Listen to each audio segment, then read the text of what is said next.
রুটির মতো চাকরি করে যে হাতে এইভাবে এইভাবে করেও বানাতে পারো। দেখো এই যে এইভাবে এইভাবে করলে তো এইভাবে বড় হয়ে যায়। এইভাবে করেও বানাতে পারো। এই করে আমি এইখানে একটু পুর নিলাম, একটু পুর নিয়ে এরকম হাত দিয়ে চেপে চেপে দেখো সুন্দর একটা এই যে পুলি পিঠা হয়ে গেল।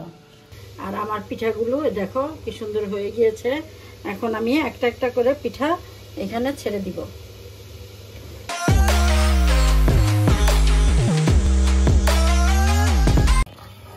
আসসালামু আলাইকুম ভিউয়ার্স, আমি আরেকটি রেসিপি নিয়ে হাজির হলাম। তা হলো আজ আমি তোমাদের বানিয়ে দেখাবো দুধ কুলুই পিঠা।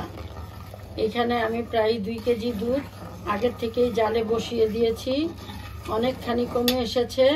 এই পর্যায়ে আমি দিয়ে দিব 1 কাপ গুঁড়ো দুধ। গুঁড়ো দুধটা আমি ভালো মতো দুধে মিশিয়ে নিব।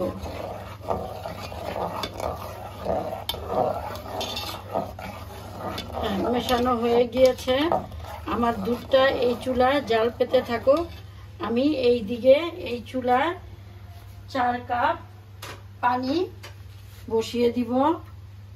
মেজারমেন্ট কাপের 4 কাপ পানি বসিয়ে দিব। বলক আসা পর্যন্ত অপেক্ষা করতে হবে। 2 3 4। আমি এখানে 4 কাপের জন্য 4 কাপেই চালের গুঁড়া দিব। আমি চুলাটা অন করে দিব। বলক আসা পর্যন্ত অপেক্ষা করি।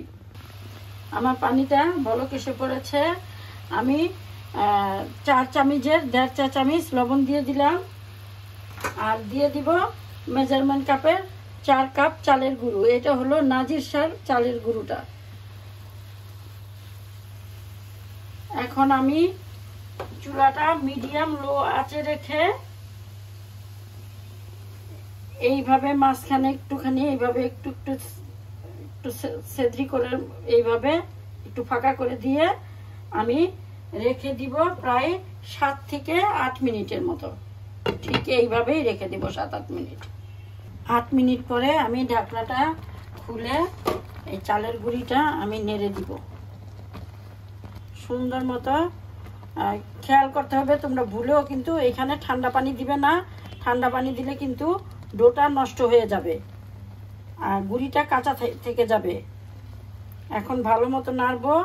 নেড়ে আমি আবারও 5 মিনিটের জন্য একদম লো আঁচে রেখে দিব। 5 মিনিট পরে আমি নামাবো। আমার চালের গুঁড়িটা হয়ে গিয়েছে। যখন দেখবে চালের গুঁড়ির কালারটা চেঞ্জ হয়ে গিয়েছে, এই তো গুঁড়িটা হয়ে গিয়েছে, আমি এখন নামিয়ে নিব। আমি এই যে চালের ডোটা নামিয়ে নিয়েছি। এরকম গরম থাকা অবস্থায় তোমরা এই যে একটু একটু গুলে নিবে, নয়তো কিন্তু ডোটা ঠান্ডা হলে এই শক্ত হয়ে যাবে। আর যদি বেশি শক্ত মনে করো একদম একটু একটু কুমকুমা গরম পানি দিয়ে নিবে। এই জন্য সামনে একটু পানি রেখেই নিবে। এরকম একটু একটু করে গরম থাকাকালীনেই আমরা গুলিয়ে নিব। 5 মিনিট যাবত শুধু আমি এইভাবে ডোটারে মথতেছি। তোমরা ঠিক এইভাবে মথবে। এই চালের গুঁড়ির ডো যত ভালোভাবে সিদ্ধ হবে এবং মথা হবে হাত দিয়ে, তত ভালো পিঠা হবে এবং পিঠাটা ফেটে যাবে না। হ্যাঁ, এই জন্য তোমরা পারতপক্ষে সুন্দর করে মথবে। যদি শক্ত দেখো একটু কুমকুমা পানি নিয়ে হাত দিয়ে ছিটিয়ে ছিটিয়ে দিয়ে আবার মথতে থাকবে। দেখো কি সফট হয়ে গিয়েছে, একদম সফট। তোমরা দেখলে বুঝতে পারতেছো কিনা, ক্যামেরায় বোঝা যাইতেছে কিনা। আর এই 5 মিনিট, অনেক ভিডিওতে দেখি 5 মিনিট রাখে। 5 মিনিট না, 5 মিনিট রাখবে না। 5 মিনিট রাখলে পিঠাটা পরে ফেটে যাওয়ার সম্ভাবনা থাকে এবং ভালো মতো সিদ্ধ হয় না। প্রায় 8 থেকে 10 মিনিট বা 7 থেকে 8 মিনিট রেখে পরে আবার একদম নিবু আছে প্রয়োজনে পাতিলের নিচে একটা আলাদা মোটা তাওয়া দিয়ে আরও 5 মিনিট রেখে দিবে। এতে কোনো পুড়েও যাবে না, কোনো সমস্যা হবে না। আটাটা ভালো মতো সিদ্ধ হয়ে যাবে আর পিঠাটা সফট হয় একদম সিদ্ধ আর আতপ চাল সমান সমান দিলে পিঠাটা সফট থাকে, একদম আতপ চাল দিলে পিঠাটা একটু শক্ত হয়। আমি আরও 5 মিনিটের মতো এটা মথে নিব। মথে একটা ভিজা কাপড় দিয়ে ঢেকে রাখবো। এই যে আমার ডোটা গোলানো হয়ে গিয়েছে, আমি 2 ভাগে ভাগ করে নিয়েছি। এইভাবে একটা তাওয়াল দেখবে যে কালারিং তাওয়াল হলে আবার কালার উঠে কিনা খেয়াল করবে, সাদা তাওয়াল হলে ভালো হয়। এরকম ভিজা একটা তাওয়াল দিয়ে ঢেকে রাখবে, আর নয়তো একটা ভালো পরিষ্কার পলিথিনে এইভাবে দিয়ে রেখে দিবে, তাহলেই হবে। এই আমি রেখে দিলাম। অন্য অন্য কাজগুলো আমি করতে থাকি, পরে পিঠা বানাবো। এই পিঠাটা আগে বানানো যায় না। আমার দুধটা ঘন হয়ে আসছে, আমি দুধটা নামিয়ে আমি এই চুলায় একদম ওই গুড় আর অল্প চিনি দিব। চিনি দিয়ে একটু পানিটা গরম করে পানিটা ছেঁকে নিব। দেখো আমি গুড়টা পানি দিয়ে জাল দেওয়ার পরে উপরে এগুলা কিন্তু সব ময়লা, আর নিচেও কিন্তু এরকম ময়লা থাকে। এই জন্য আমি এখন চুলাটা অফ করে দিব। চেষ্টা করব উপর থেকে ময়লাটা উঠিয়ে ফেলতে, পরে ছেঁকে নিব। এখন আমি কুলি পিঠার জন্য পুর বানিয়ে নিব। এইখানে আমার একটা নারিকেলের সমান আছে। আমি একটু নারিকেলটা ভেজে নিব, তাহলে নারিকেলটা খাওয়ার সময় ঘেরান বলবে। নারিকেলের একটা আলাদা একটা ঘেরান আসবে, এই জন্য আমি একটু নাড়তে থাকি। একটু হালকা ভাজা যাতে হয়, কারণ আমার এই নারিকেলটা ফ্রোজেন নারকেল, এই জন্য। নারিকেলটা আমার হালকা ভাজা হয়ে গিয়েছে।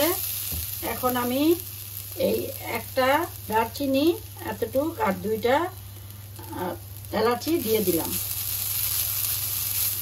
গুড় দিয়ে পিঠা বানালে গরম মশলা না দিলেও চলে, আমি পুরের ভিতরে দিছি, আমি ওইখানে আর দিব না, তাহলে গুড়ের ফ্লেভারটা নষ্ট হয়ে যায়।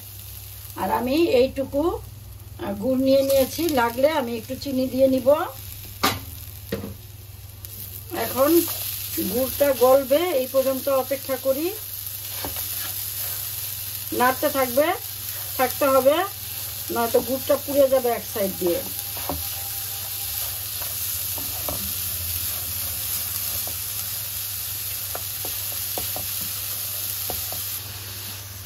আমার গুড়টা গলে গিয়েছে। আমি বেশি আর জাল দিব না, কারণ তাহলে শুকনা হয়ে যাবে, ভিতরে রসালো ভাবটা থাকবে না। আর তোমরা চাইলে এখানে তিল দিতে পারো বা গুঁড়া দুধ দিতে পারো, এটা যার যার স্বাদের উপরে নির্ভর করে। তবে এইটা এইভাবেই বেশি মজা, আমার নানি দাদিরা এইভাবেই বানাতো। এখন আমি এটা নামিয়ে ফেলবো।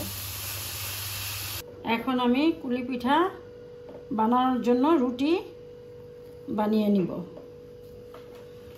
আবারও কিন্তু এই ডোটা একটু হাত দিয়ে মথে নিবে,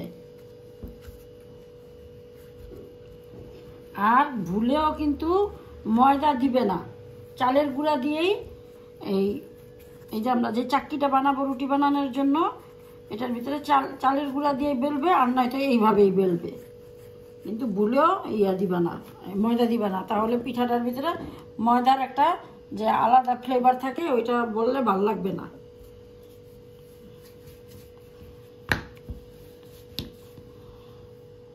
দেখো আমার আটার ডোটা কিভাবে বুঝবে যে ভালো হয়েছে, পারফেক্ট হয়েছে।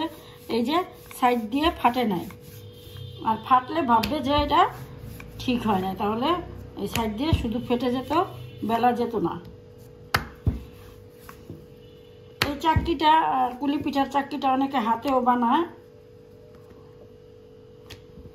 বেলে বানালে কি যে তাড়াতাড়ি দ্রুত হয়ে যায়।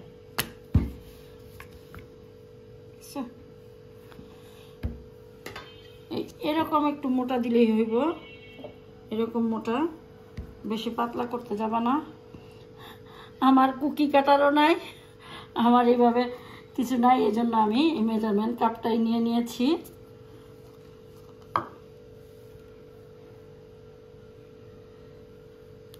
এইভাবে আমি আরো 2-4টা বেলে নিই, তারপরে তোমাদের দেখাই। কিন্তু এটা যখন এইভাবে রাখবে, এটাও কিছু দিয়ে ঢাকা দিয়ে রাখতে হবে, নাহলে শুকিয়ে গেলে আবার এটাও ফেটে যাবে। আমি তো এইভাবে অনেকগুলো কেটে নিয়েছি, তোমাদের দেখিয়ে দিব। আর এইভাবে তোমরা গোল রুটির মতো চাকরি করে যে হাতে এইভাবে করেও বানাতে পারো। দেখো এই যে এইভাবে করলে তো এইভাবে বড় হয়ে যায়। এইভাবে করেও বানাতে পারো। এই করে আমি এখানে একটু পুর নিলাম, একটু পুর নিয়ে এরকম হাত দিয়ে চেপে দেখো সুন্দর একটা এই যে পুলি পিঠা হয়ে গেল। আর ডিজাইন এইভাবে করে তোমরা ডিজাইনটা করে নিতে পারো। আমি তোমাদের বোঝার সুবিধার্থে আরেকটা দেখিয়ে দিব। এইভাবে হাত দিয়ে চাপ দিবে, এইভাবে বটবে, এইভাবে চাপ দিবে, এই যে এইভাবে বটবে। বুঝছো?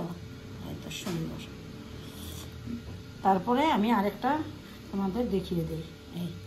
এইভাবে লম্বা করে দিবে, দিয়ে এইভাবে চাপ দিবে।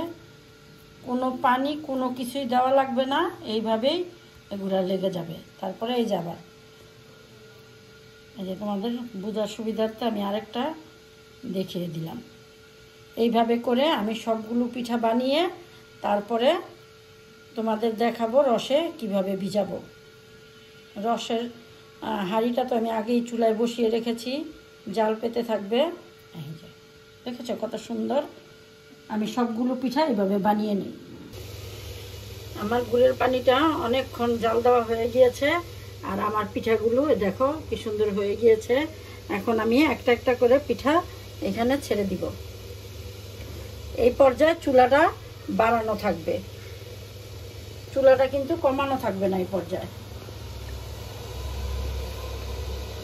একটা একটা করে আস্তে আস্তে দিয়ে দিব। পিঠা বানানোর সময় একটু ঢেকে রাখতে হবে, নয়তো পিঠা চালের গুড়ির পিঠা কিন্তু আবার ফেটে যায়।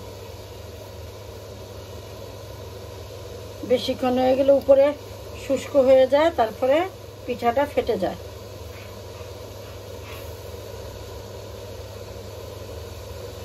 আবার এটা বলক আসুক, আর বাকিটি আমি দিয়ে দিব। আমার দুধ কুলির পিঠাটা হয়ে গিয়েছে। এখন আমি এই পর্যায়ে দুধটা মেশাবো না, যেহেতু দুধটা আমার আগে ঘন করে জাল দেওয়া আছে। আমি একটু তাপটা, এই আগুনের তাপটা কমবে, তারপরে আমি দুধটা মিশিয়ে দিব। এই পর্যায়ে আমি এই দুধটা মিশিয়ে ফেলবো। দেখো আমার দুধটা কিন্তু অনেক ঘন।